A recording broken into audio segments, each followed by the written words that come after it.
it's been a busy summer, and I haven't actually done any videos for a while. There's a number of reasons for that. One is because it's been a busy summer and been traveling, which was interesting with everything that's going on. And we were at Barber Motorsports and Road America, and then I was off in the UK to see my father, who I hadn't seen for a couple of years, so that was great, and then came back and went to COTA. And that's where the problem started, because I left my GoPro in the trunk of the rental car, and the GoPro had a lot of footage on it that I had filmed over the summer, which is why I have nothing. And yes, I should have backed everything up, and yes, I should have switched on the automatic uploading to the cloud that my GoPro Plus subscription allows for. It's easy to say that after the fact. And thanks to Avis, my camera never turned up, even though we knew exactly where it was, exactly when it had been lost, and I called them within the hour. Not happy with Avis at all. Anyway, after buying the Z4 M Coupe as a surprise for my birthday, which Julie didn't appreciate very much, I looked into a Porsche 986 Boxster, the first generation. One of my neighbors had it. I didn't even know they had it, and happened to be sitting next to them at lunchtime one day, and they said, "Do you know anybody that wants a Porsche?" And I said, "Is it blue?"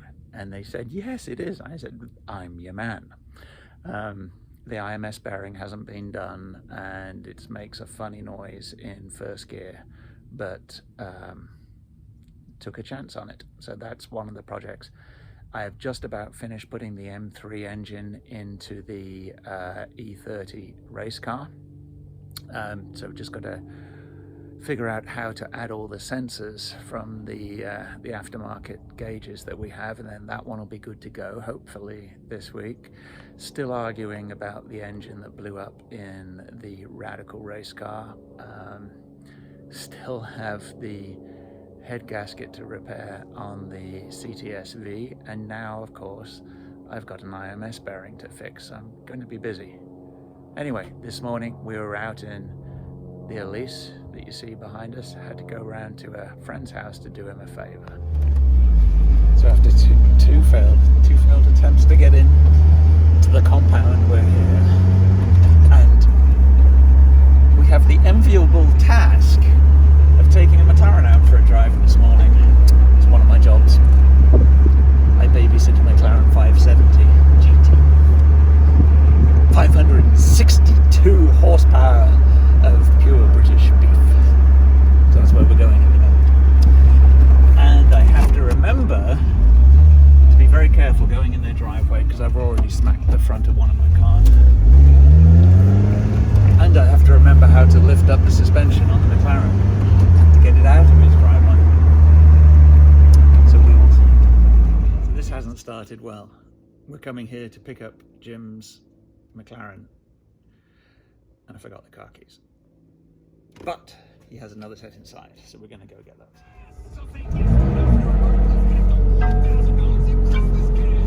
How hard was that? And then the buttons down here, the buttons on the McLarens for the seats, unless you know where they are, it's completely nuts, and it doesn't, you don't push it forwards or whatever, you just press the button.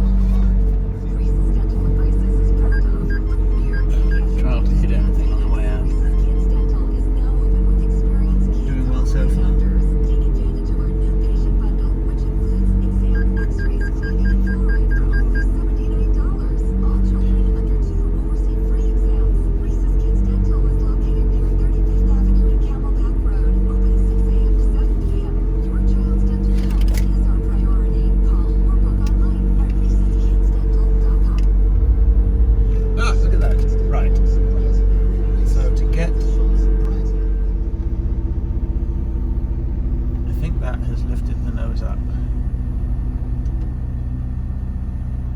Says the nose is up at the moment.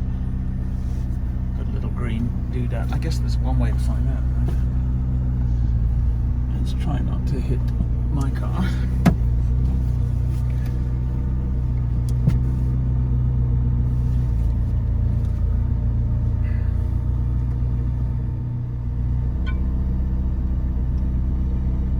Right height raised. It says right height raised. Did you feel anything? No. No.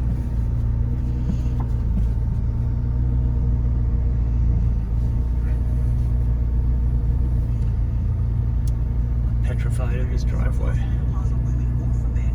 I suppose getting out is not going to be the issue.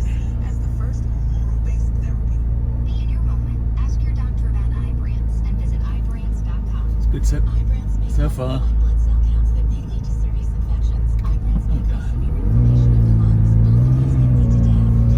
So we have all the different suspension and transmission settings here, and they only become active once you press the active button. I've been in the McLaren before. So what we're doing is just taking Jim's car out for a spin because he's not here very often, and the last couple of times he's come, it wouldn't start. So my job is to take his car out and make sure it starts for him when he gets here. So as I was just saying to Max, that this isn't the most powerful of McLarens, but it's more than adequate. Let's go up here. So this is a 570 GT, which means it's got 570 metric horsepower, and it goes like stink. And they're a lot of fun to drive, and they hold the road so well. Now just imagine this, Max, with an extra 200 horsepower.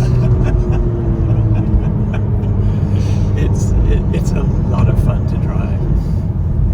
Yeah, so the numbers designate the metric horsepower, so this one being a 570 GT has 570 PS and lots of torque. I don't know how many torques it's got. It's got more than enough torque. 400, 500, who cares? So when you're converting to our horsepower, you just have to take off a few. So this one's actually, what did I say it was? 562 horsepower. And you definitely feel it when you put your foot down.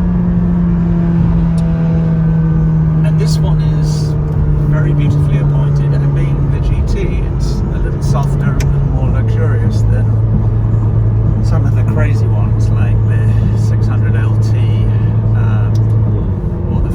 720S or the older, or any of the McLarens, quite frankly. So what does LT stand for? Longtail. It's their performance mark. So the 600 LT is an out-and-out race car, but it's road legal, and it's got 600 metric horsepower, but it's very light and doesn't have much in the way of creature comforts. This one does. I mean, you can drive this quite comfortably all day and take it to the track as well. And this is their older GT. They've subsequently made a McLaren GT, which really is a Grand Tourer, but it's still a McLaren. It's a little stiff, isn't it? I've had stiffer. I